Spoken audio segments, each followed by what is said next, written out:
ఏపీలో ఈ రోజు నుంచి నెట్వర్క్ ఆసుపత్రుల్లో వైద్య సేవలు నిలిచిపోవడంపై ఏపీసీసీ చీఫ్ వైఎస్ షర్మిలారెడ్డి స్పందించారు. ఆరోగ్యశ్రీ సేవలకు సంబంధించి కూటమి ప్రభుత్వంపై తీవ్ర స్థాయిలో మండిపడ్డారు. ఆరోగ్యశ్రీ బకాయిలు విడుదల చేయకుండా వైద్య సేవలు ఆపేదాకా చూశారని ఫైర్ అయ్యారు. పేదోడికి వైద్యం అందని ద్రాక్ష అయిందని, ఆరోగ్యశ్రీ అనారోగ్యశ్రీగా మారిందంటూ విమర్శలు గుప్పించారు.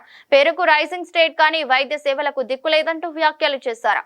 పేదోడి ఆరోగ్యానికి రాష్ట్రంలో భరోసా లేదన్నారు. ప్రజారోగ్యంపై కూటమి ప్రభుత్వానికి అంతులేని నిర్లక్ష్యం వహిస్తుందన్నారు. ఆరోగ్యశ్రీ సేవల కింద 3,500 కోట్లు పెండింగ్ పెట్టడం నిజంగా సిగ్గుచేటని ఆగ్రహం వ్యక్తం చేశారు. గత 9 నెలలుగా పూర్తి స్థాయిలో బకాయిలు విడుదల చేయకుండా వైద్య సేవలు ఆపేదాకా చూడటం అంటే ఆరోగ్యశ్రీపై సర్కారుకున్న చిత్తశుద్ధి ఏంటో అర్థమవుతుందన్నారు.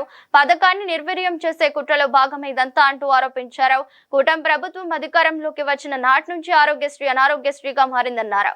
పేదోడికి వైద్యం అందని ద్రాక్ష అయిందని అన్నారు. వైద్య సేవలను విస్తృత పరుస్తామని, వైద్యానికి గ్లోబల్ సిటీగా చేస్తామని గొప్పలు చెప్పే చంద్రబాబు ముందు ఆరోగ్యశ్రీ నిధులు విడుదల చేయాలని అన్నారు.